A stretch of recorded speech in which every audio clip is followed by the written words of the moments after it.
Bonjour à toutes Very well. et à tous. Good afternoon, 4 years ladies ago, and gents. the Global Energy Alliance for People and Planet was launched with a simple but powerful idea that if we truly want to end energy poverty and accelerate the green transition, we must bring everyone to the table: governments, philanthropies, development banks, and the private sector. Since then, the Global Energy Alliance has become a real driving force, investing in renewable energy solutions that are not just clean, but inclusive and transformative. Because energy access is not only about light, it is about livelihoods. It's about powering schools, hospitals, farmers, and small business. It's about giving people and the nation the ability to shape their own future. Today, through Mission 300, the ambition is bold: to connect 300 million people across Africa, turning commitments into connections and partnership into power. This is not just about technology or finance, it's about leadership, it is about ownership and delivery. So today let's explore together with my speakers how we can build on this momentum, how we can align ambition, finance and innovation to deliver renewable energy for all. And I'm going to start from Agnès. I would like to turn to you, Agnès, as CEO of the Global Energy Alliance for People and Planet. And please, could you give us the big picture, the vision, the mission, the objectives of the Alliance?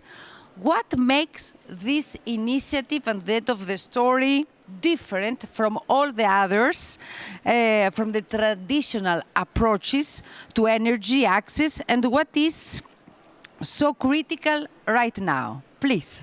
Thank you very much, and it's really an amazing opportunity to address all of you.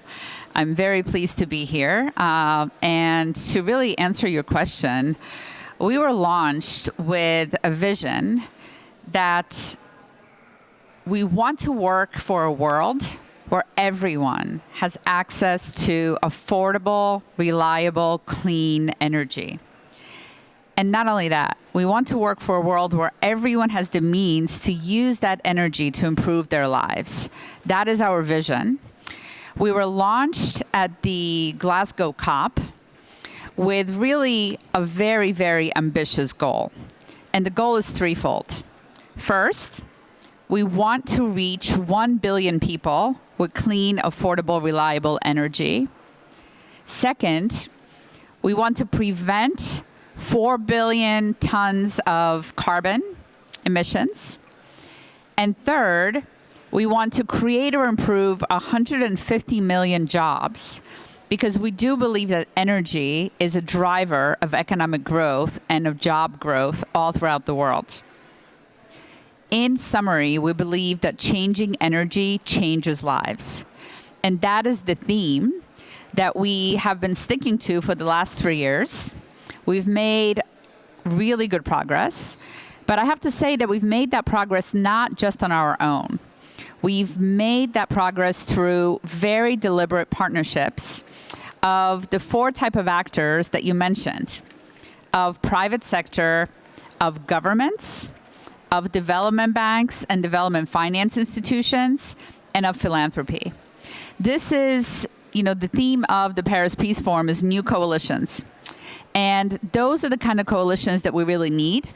And we were really formed in order to form those coalitions so that actors who maybe normally would not be working together can come together and can really deploy their programs alongside of each other to complement each other and achieve higher objectives. Why is this important? This is important because over 700 million people in the world do not have access to energy, to electricity, and billions more have access to unreliable, sporadic energy. That is not a good way of running a business. That is not a good way of powering a school. That is not a good way of improving supply chains and creating jobs. So we really need to lean into this and make sure that we're all working towards making energy as a driver of economic growth. And to date, we have been able to, first, we're on track to connect 90 million people to renewable energy. Second, we're on track to deliver, I forget how many jobs. Lauren, you probably have the number. 1.5 million jobs, which is still a drop in the bucket against the 150 million target that we have. And finally, we are really, really focused on how do we catalyze more? So how does every dollar that we spend catalyze more capital towards the same topics? And we have been able to achieve catalyzation of 15 times. So for every dollar that we put in a project, we bring others who put in $15 more. And I think that's a very good way of thinking about partnerships and thinking about what we could do differently, including with the private sector, including with local governments, to really move the needle on access to energy and with that access to economic growth. Thank you very much, Agnès, for this full picture. And let's go to a very beautiful country that, as a French minister, I spent some days in your country, Minister. Dear Samuel, Minister of Ghana, Foreign Affairs. So, your country has been a front runner in expanding energy access across Africa, combining hydro, gas, and renewable sources as solar. Based on your country's experience, what are, my dear Minister, the key lessons that should inform how partnership like Mission 300 and this new collaboration with the Global Energy Alliance can deliver faster and more inclusive energy across the African nation? Well, thank you very much, Chris. And I'd like to commend the Global Energy Alliance for what they do. For the government of Ghana, we see the issue of providing affordable, clean, and sustainable energy as a right. It's not a privilege. And it is about human dignity. It is about empowering citizens. Because without energy, there will be no jobs. Without energy, livelihoods cannot improve. Without energy, education is affected, health is affected, agriculture is affected, because irrigation systems will require energy to power those systems to lead to the necessary food security that our people require. So this is a cross-cutting issue, and we see it as integral to the development of our country. And we are also conscious of the fact that the 700 million people without electricity in the world, unfortunately for us, the vast majority, about 600 million out of that number, are in our region, in sub-Saharan Africa. And so we want to continue to be a model so that our neighbors can learn from us. And that's why we are proud to be a leader when it comes to access to energy. We are currently doing 89%, which is one of the highest on the continent.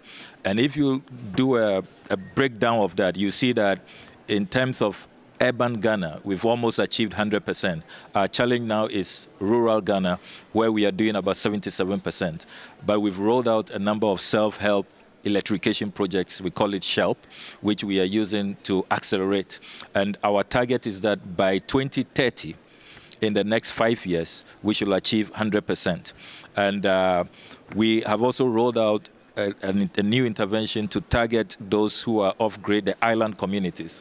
So we have new great projects we have started so that we can bring on board the hard-to-reach, those who are in the island communities where they have been struggling to be connected to the grid. The experience that Ghana has over the years with these high numbers is that we have noticed that new coalitions work, corporations work. So if you look at our energy projects, we have the Global Energy Alliance. We are in strong partnership with them. We have the Solar Alliance, very strong partnership. And then we also have a strong partnership with the Africa Development Bank, which is powering a lot of our initiatives. And then we have bilateral arrangements, for example, with South Korea, for example. And we are rolling out a number of solar interventions with the South Korean partnership. So we are very open. I think that our foreign policy, which makes us friends of all, enemies to none, has always helped because we are open to the Global Energy Alliance. We are open to the Solar Alliance that the Indians spearheaded under Prime Minister Modi. We are open to other South-South cooperation, South-North cooperation. With the EU as well, we have quite a good number of electricity projects that they are helping us and the World Bank, the Bretton Woods. So I think that foreign policy helps. It's also driving, and so many more countries and corporations feel able to deal with us. And a key lesson there is that it's good to open up, it's good to be friendly, and it is also good to maintain cordial relations with everybody. We are also leading on the West Africa Power Pool project so that we can help our neighbors. Already we are exporting electricity to countries like Benin, Togo, Burkina Faso, and we want to continue to be a leader in the sub-region. Currently, we have an ambitious target that by 2030, we are not doing too well with renewable energy. Renewable energy is just about 4% of our mix. Thermal is 68%, hydro is 38%. So renewable energy has to go up. So our target is that by 2030, we want to get to 10% at the minimum. And then as we progress between 2010 and 2020, we want to come up to about 30%, because that is the future when we talk about green energy. And I'm also happy to note that we are helping a lot of our women in the rural parts of our country learn how to use the liquefied petroleum gas, green cooking solutions. And that's an area we have not been doing too well, but we have another ambitious target. We are currently in rural Ghana doing 30% in terms of women who have access to green cooking technologies. We want to get to 50% by 2030. And President Mahama has been leading the charge very ambitiously to meet all of these targets that we have set. So these are some of the lessons we can share with our neighbors in the sub-region, where access to electricity is such a challenge. Over 600 million people go to bed in darkness every day, and we see it as a human rights issue, which has to change. Thank you very much, Minister. You said exactly it's question of human right and human dignity, and at the end of the story, I understand that is a diplomatic issue, the access of energy, and in this fragmented world, we can work building coalition on this issue. And so you give me the opportunity now to turn to Laurence Toubiana. My dear Laurence, you were one of the key architects of the Paris Agreement 10 years ago, and you are still on the front line for this new COP in Belém. Today, as we look at how to accelerate energy access and the just transition, what role do you see for philanthropy, not just as a funder, but as a catalyst for innovation, partnership, and systemic change in the energy transition? Please. Thank you, Chrysoula, and very interesting to hear the experience and leadership of Ghana. It's really remarkable, so congratulations for what you do. I think in COP28 in Dubai, all the countries commit to triple the renewable energy production and to double the energy efficiency by 2030. At COP30 in Belém, we will check where we are. Are we advancing enough? With, of course, all the advantage we see now in the access to electricity, clean electricity, because, of course, of falling prices, more investment coming. So this is a positive element. The negative element is exactly why maybe philanthropy can help, is that we need one to, first, in a way, there is an advocacy role, which is to convince government that you can combine energies and that renewable energy is not a problem in per se because of intermittency. And you can have a lot of innovation in storage, for example, which is now cheaper and cheaper, that can allow for the system to develop. And of course, in many countries, the idea that the global grid of the country, including, of course, with interconnected other countries, is still to be developed, because it's a huge investment. Then you can see that how smaller installation of electricity, as you mentioned, in the islands of energy in Ghana is, I think, a very promising view. I was absolutely fascinated to see how Pakistan went from 4% to 14% in very, very short time, most because citizens of Pakistan just decide to create their own networks and their own production of electricity. So advocacy is important, and making now, in this particular moment, I think philanthropy has to support the idea we need to invest heavily in grids to allow people to have electricity everywhere, as you were mentioning, Minister. The second element is this just transition element. I think philanthropy can help on the finance. That will be my last point. But we need to understand that, and of course, being a COP on climate, and you know that, of course, what I'm doing every day, we need to demonstrate that there is a benefit for citizens to have climate policy and climate action, that the decarbonization of the economy is not against the people. It will create jobs. Now, most of the jobs in the energy sector, most of them, 80% of them, are created in renewable energy and not in the fossil fuel sector, which is, of course, so concentrated.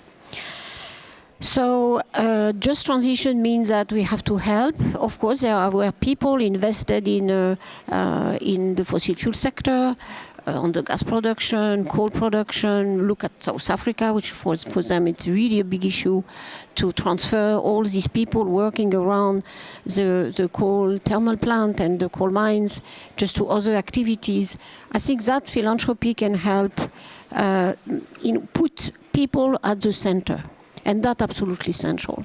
And finally, I think more and more we try with philanthropy to insist on the financial mechanism, where philanthropy can take part of the risks, combined with public money and combined with, of course, private capital. And I think we have to really keep our role to call for attention. There is no reason that so many countries face premium to borrow on the international markets because their risks are over-evaluated by the rating agency. So we need to really demonstrate that countries are doing really a big effort, and we'll see that in their national determined contribution that has to be presented at COP, and that now the world should be more trustful of them. I think the premium paid, even by big countries and even more by small countries facing debt, sustainability of their debt, is really a major element, a major obstacle for access to energy investment. So we should consider that green investment should not be counted as debt, as investment for the future, and not only for the country itself, but for the world. So I think that all the role we could do, we have really permanently to remind that our future is determined with the action and what every country will do, and we should be having solidarity between us to do that. So at least that's what I think for that.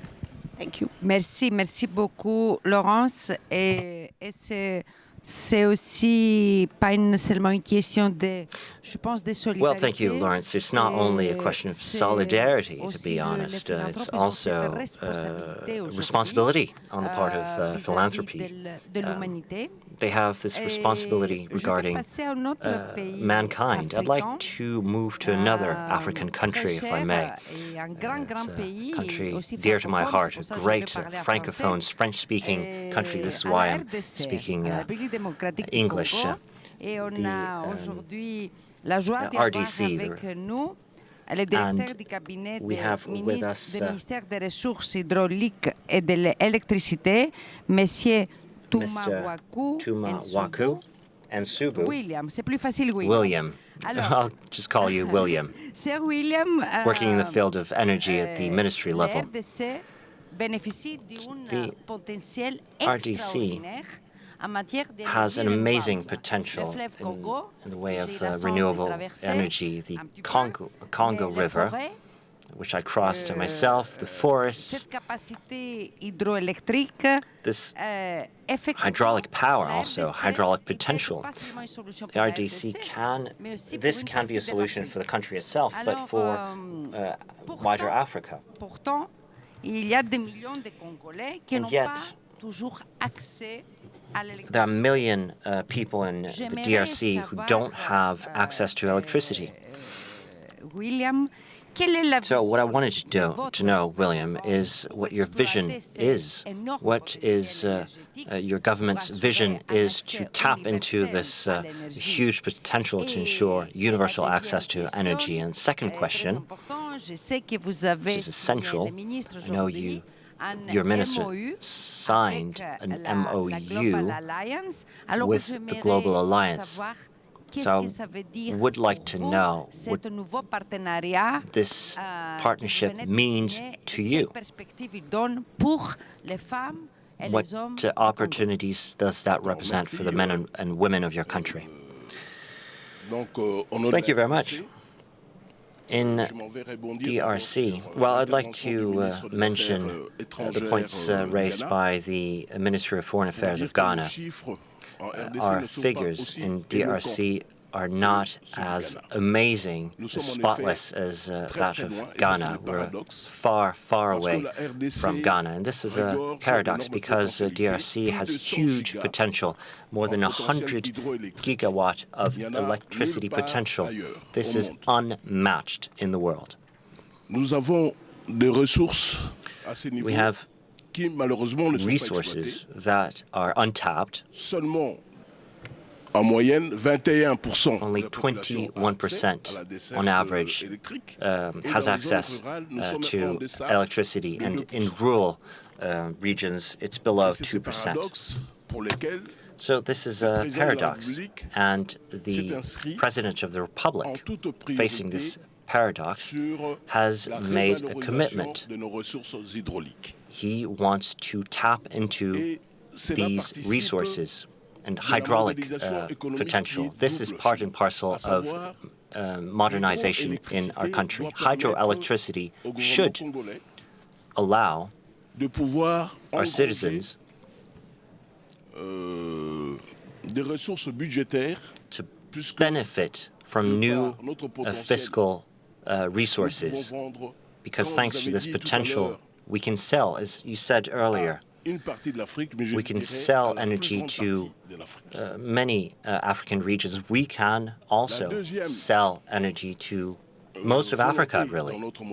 The second priority in our plan is that in the financial structure, decarbonization should be added on top of that, because when we say only 1% of the rural population has access to electricity, the remainder is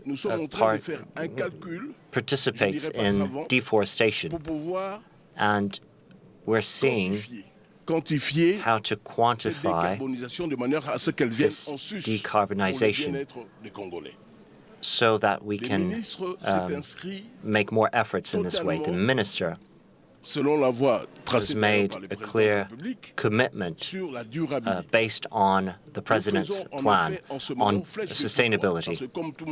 We are making a lot of efforts. DRC has some issues, as you know. We've become electricity importers As you know, we are struggling to satisfy the needs for the mines in the south, so we're forced to import electricity. Yet, when we exited the colonial period, we exported electricity at the time. So it is high time that the modus operandi changed, and this is the reason we're doing this. And this is the reason, again, we signed, to answer your second question, this memorandum with Global Energy. Why? Because we need this organization. We want to achieve a paradigm shift. We want to work with entities that are experts, specialized. We want to work with the best in class. We know that this is an oligopoly. It's not a market that's open to everyone. And we receive the interest of many people. We attract global attention, and we're very happy to sign with them because they have a philanthropic approach. And we believe that on the long term, we will benefit more from this partnership, as some people look to us only for capitalistic reasons. We need this technical support, the power of networks to try to garner funding.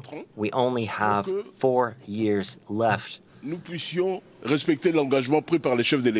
meet our commitments, that is 37 billion invested. So we have 4 years left, on average a little more than 8 billion per year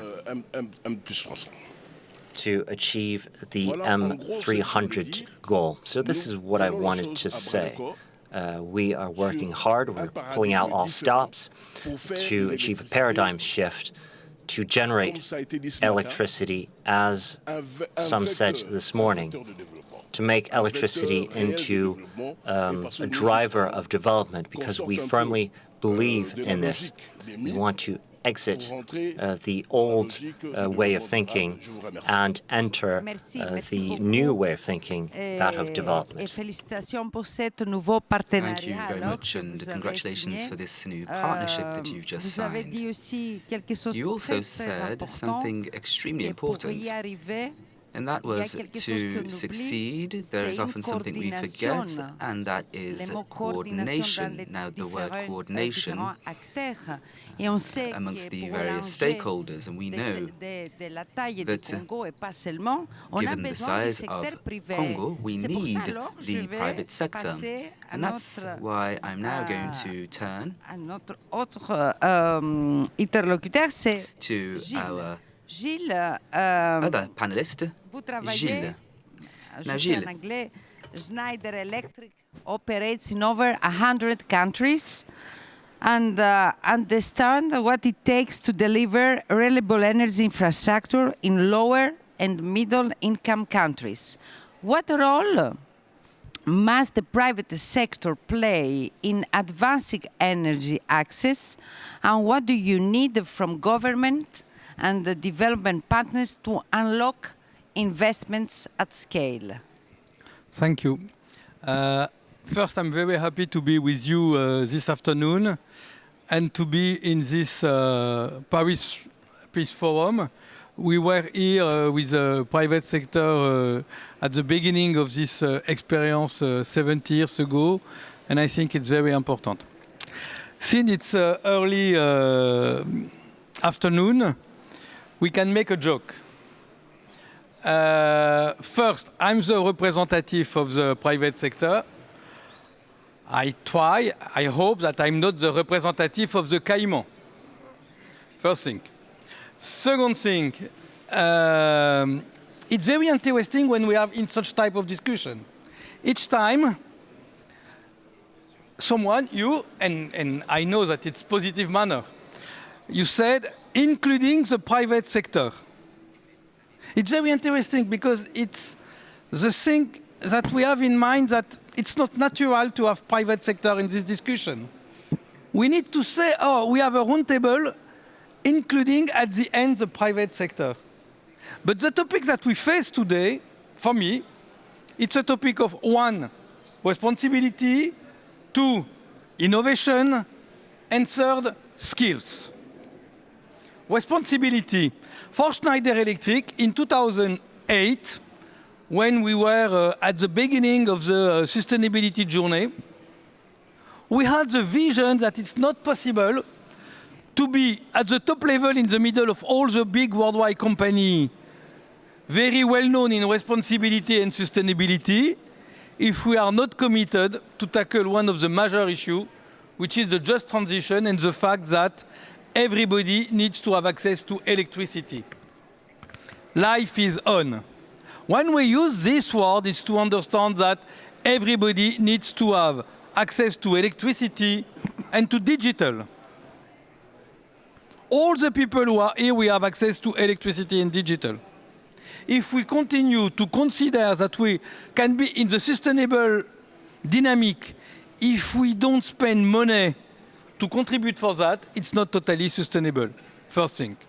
Second thing, innovation. I will be paradoxical in this topic. Because between 2008 and now, it's a long, long journey with a lot of innovations. Just to have in mind, solar energy was 15 times more expensive 15 years ago than today. The game was very, very different. Renewable energy was very different. Today, solar energy is half of the new additional capacity in electricity around the world. The solutions are not the same. The price is not the same.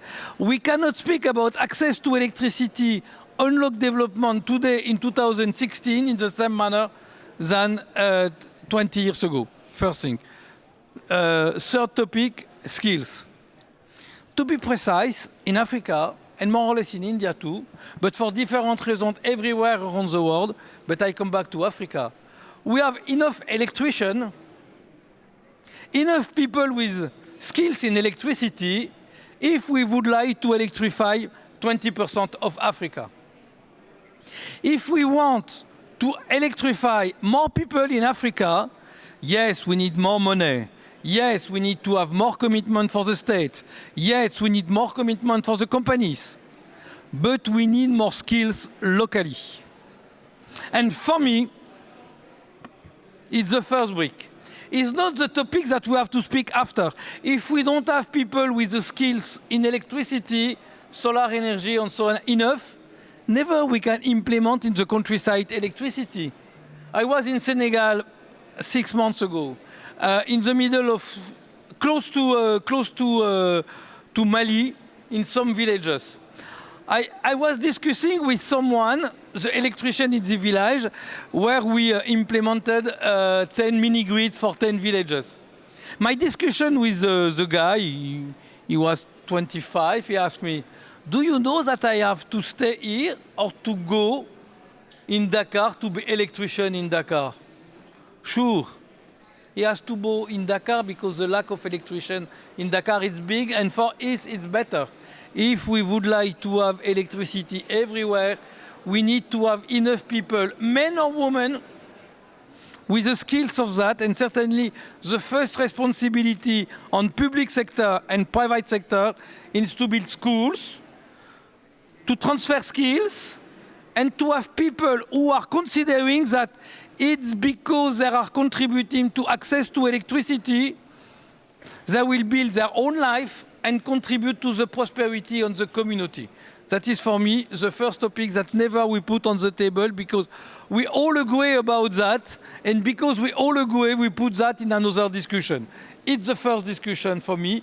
And when we have to speak about philanthropy, for me, it's more to disseminate skills than to pay new solutions. To pay new solutions, we have to have a better agreement between public sector and private sector to pay OPEX, CAPEX in a new manner. Today we have mini-grid. In Schneider Electric, we implement a new mini-grid. The name is Start Climate Village. First, to contribute to have water for agriculture, which is just key today, especially for Africa, because we need to have food. And secondly, to have electricity for everybody. I was in Congo 6 months ago to build a partnership between Schneider Electric and a big bank from Kenya, Equity, which is very involved and very active in Congo, because one of the big questions that we face is how do we provide the last mile? How are we active in the villages? Such type of bank have agency everywhere around the world for microfinance and so on, and we try to have a new model to use the people from this bank to disseminate solar home system, lantern, sometimes other solution, but just we need to think together, private and public sector, the solution for tomorrow. Second thing, we need to build coalition with different actors in private sector, for example here, a bank and a company, in order to find the best way to provide the last mile, to go close to the community. But last but not least, I reinforce that because I know that is not the speech that I had prepared. We need all together to have a big, ambitious program to disseminate skills. Merci. Thank you very much, Gilles. And we have just 1 minute for each. I'd like to ask you, Minister,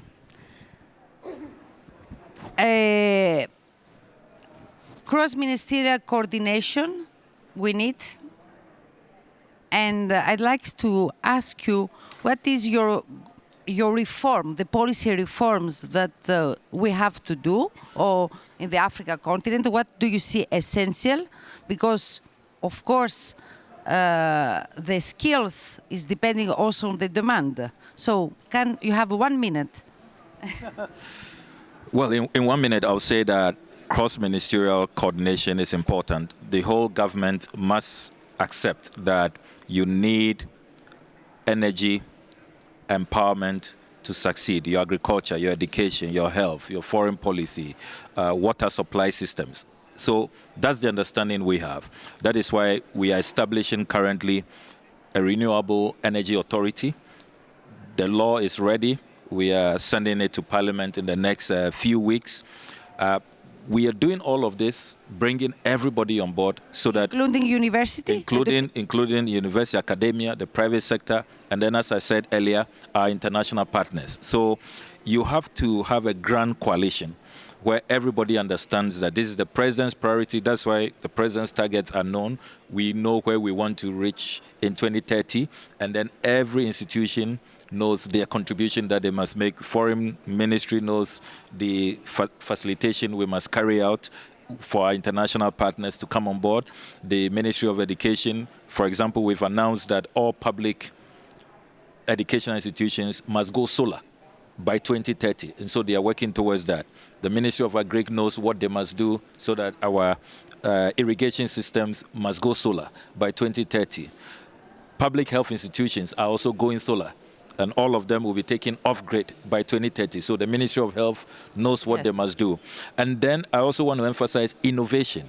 We are trying a new concept, the first in Africa, where we are piloting solar systems. We're calling it a hybrid system. So we have solar panels we are placing on our dams to enhance the capacity, of our dams. And also what that does is that you don't need to go spend so much money acquiring land, because you know that solar systems require a lot of land.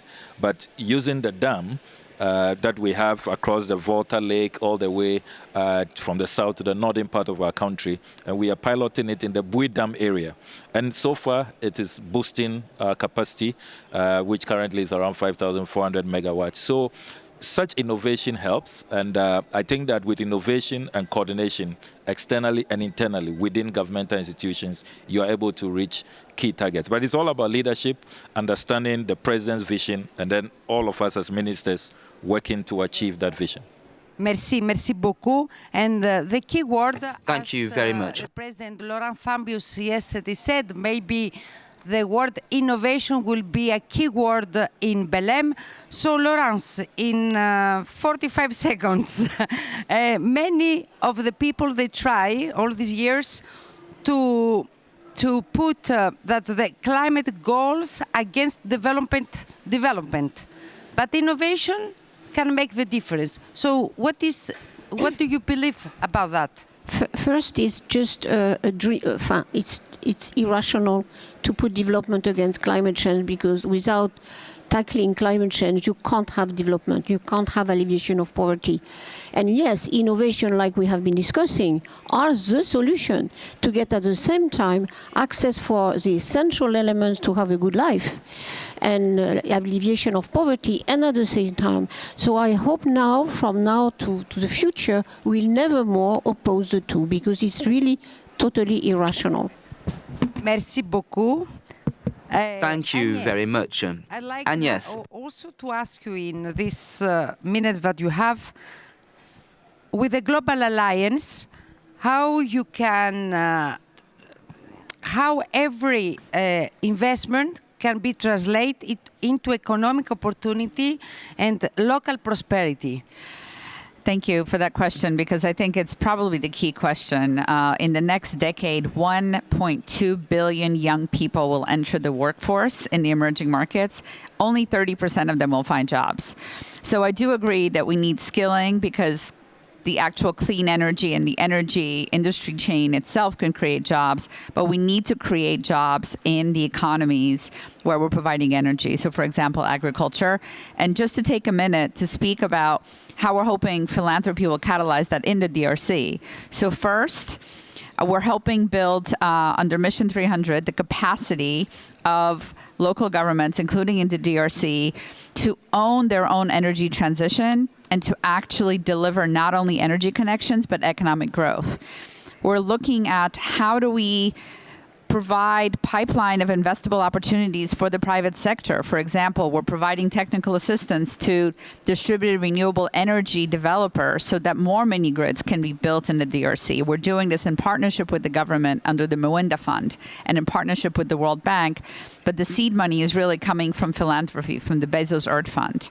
The money for the CDMU, for the country delivery unit in DRC, is coming from the Rockefeller Foundation. And lastly, we really need to lean in on this economic opportunity. So we're hoping to catalyze money that we have from other foundations we work with, IKEA Foundation, MasterCard Foundation, to, for example, distribute productive use equipment to women who can do rice milling, or who, for example, can use refrigeration to preserve fish so that they can increase their incomes. So it's basic solutions that lead to more income for those communities. And I agree on training electricians, but we really need to also lean in. Where's the economic growth coming from, and how do we use energy as an economic engine to really accelerate that economic growth? Merci beaucoup. Thank you. Cher William. Now, dear William.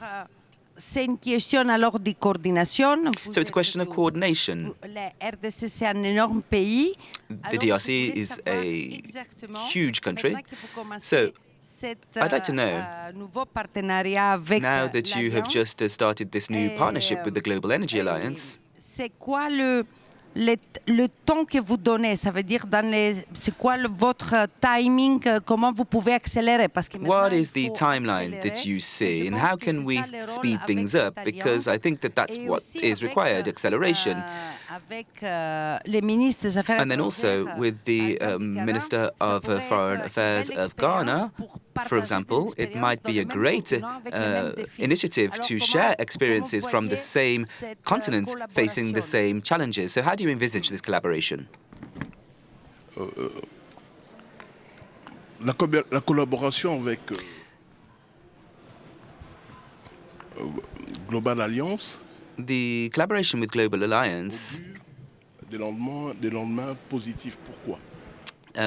means that the future is positive. Why?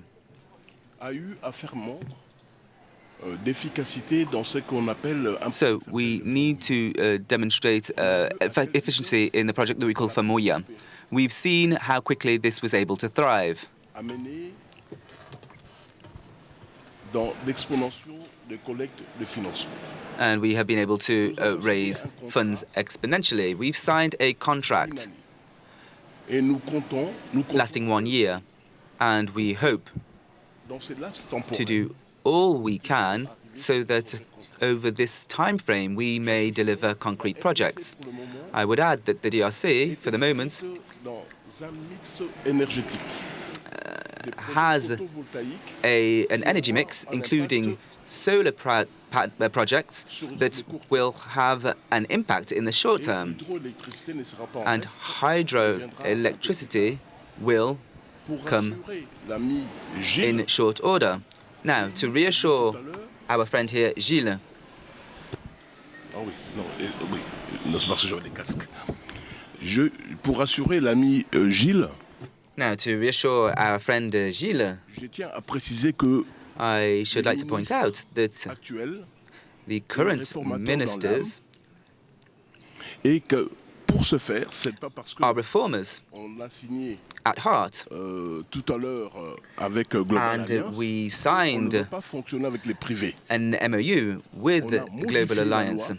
On est en We train have de changed créer, our law, des rubriques qui and n'existaient pas we parce que la are loi était currently lacunaire. creating Nous avons besoin things that didn't de- exist before because de la there were capacité technique, shortfalls comme je in le our disais, law, and we're working on d'une- technical de capacity, l'Alliance as I was saying, of avoir l'analyse a partnership so that we can analyze Mais nous avons the right besoin skills. de rendre ce secteur attractif. But we also Je need to make disais this tout à l'heure, sector nous appealing. devons It's what I was saying amener earlier la on. RDC à devenir puissance énergétique We need to mondiale, ensure that the DRC qui va becomes voir ses a recettes global budgétaires energy accrues, power significativement accrues. that will have Nous avons a besoin de la puissance du privé. bigger Mais pour que les budget. privés And for viennent, this, we need the private nous sommes sector. en train de But in travailler, order nous avons to besoin involve de the private l'alliance sector, we pour need nous amener the sur un alliance benchmark, so that un we can benchmark arrive at a qui benchmark rende attractif ce that secteur, makes de manière à this ce que sector ce secteur appealing. devienne vecteur de And this développement, means et je that the l'ai sector dit. will be a driver Merci beaucoup. of development. Thank you very Alors, je much. vais faire une dernière Thank you question very much. à vous, Gilles. So, Par one mon final expérience question to comme, you, ministre Gilles. du Through my experience Développement, as c'est ça a que j'observais Minister sur le of terrain. Development, I often Alors, observed parce this que in the c'est- field. Je vis souvent que le continent africain et I toutes les questions saw d'énergie often renouvelable, that elle a une as it relates to grosse, renewable energy, un gros potentiel. the Mais African continent vous avez has parlé huge de potential. quelque chose de la formation. But you mentioned something qu'aujourd'hui- key, training. Je pensais toujours, est-ce qu'il ne faut pas que le secteur privé, pour pouvoir aller investir sur le continent africain, In order to vu le invest in potentiel, the est-ce qu'il faut pas African avoir continent, comme un does paquet the private sector responsabilités not de la need formation des to personnels be locaux responsible for avec training le local secteur privé? people? Voilà, est-ce qu'on peut avoir un package? Yes. C'était So mon rêve, could there be en a tant que compact of ministre, some pour faire sort? venir le That would be secteur my privé. Alors, dream j'aimerais as savoir a si minister votre to boîte, involve the private sector. So I'd like to know comment elle fait pour les what skills? your company Thank is doing you. for skills. Just about this answer. In Schneider Electric, to manage the sustainability at the worldwide level, we have 10 KPIs about everything, environment, social issue, ethic, citizenship, and so on. And we use this KPI that we publish each quarter for 5 years, and we use that in compensation to demonstrate how that is important for Schneider.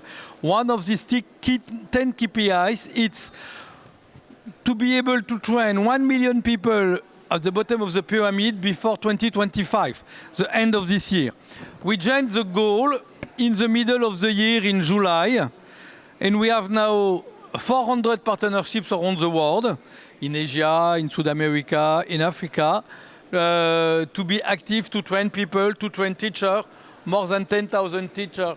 And certainly for the companies, the big topic is not to train directly the children, but to be active, very active, to contribute to train the teacher with the new solutions. Because if the teachers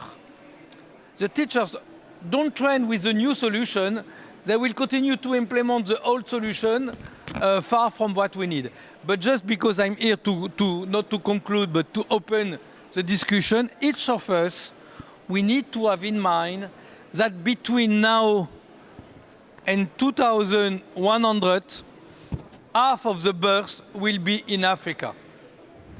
half of the births will be in Africa. In 2050, more or less, half of the people, close to 20, will be African.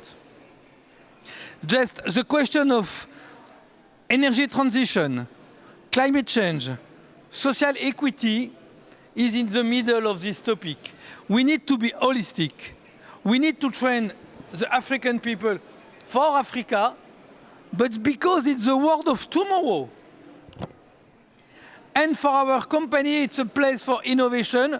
We need to be more active, Schneider Electric too, even if we are active today and we have some experience and we sell product everywhere around the world, around Africa. We have the same question in Southeast Asia and in India. But just for companies, if we would like to be in our role, and the vision of our role is to contribute to the future, and we contribute for the future if we contribute to pace, certainly, I agree with you, we need to have a big conference about skills. And what is it's not the question to say, oh, the private sector have to do that. It's a question for the public sector. But private sector could be very useful, and that could be, for me, at the top level of the corporate social responsibility, how we contributive to transfer skills. Thank you very much, Gilles, and we see and thank you all of this inspiring exchange. If I can say something, I'd like to say, first of all, thanks to Global Energy Alliance and congratulations for this new MOU.